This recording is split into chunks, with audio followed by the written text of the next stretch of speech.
Nobel বিজয়ী professor Yunus অত্যন্ত যোগ্য ব্যক্তি এবং বিশ্বনন্দিত ব্যক্তি।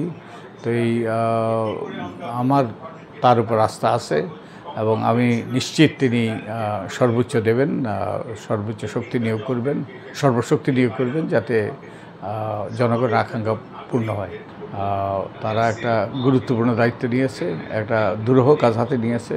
তো তাদেরকে আমি শুভকামনা করি এবং তাদেরকে অভিনন্দন জ্ঞাপন করি। পুরনো একটা কথা আছে, যতটুকু ভালো হয়েছে আরও ভালো হতে পারে। এখনও বলার সময় এসছে, বলার সময় আসে নাই যে তারা যে গুরু দায়িত্ব তারা নিয়েছে, এই দায়িত্বটা তারা সঠিকভাবে পালন করতে পারবে কিনা।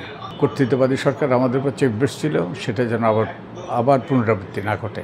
জন আকাঙ্ক্ষা একদিকে আছে, বিরাট পরিবর্তন, পরিচ্ছন্ন করা, মাঠটা পরিচ্ছন্ন করা যাতে একটা সুষ্ঠু নিরপেক্ষ নির্বাচন হয়।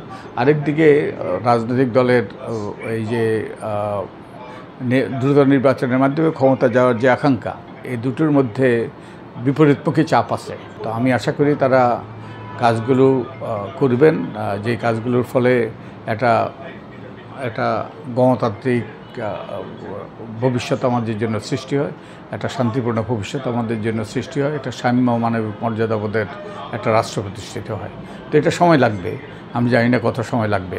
এখন আমি আশা করি রাজনৈতিক দলগুলো এই উপদেষ্টা পরিষদে সে সময় দেবে। আমি আশা করি তারা ওই রকম দীর্ঘমেয়াদী এই ক্ষমতায় থাকার চিন্তা করবেন না।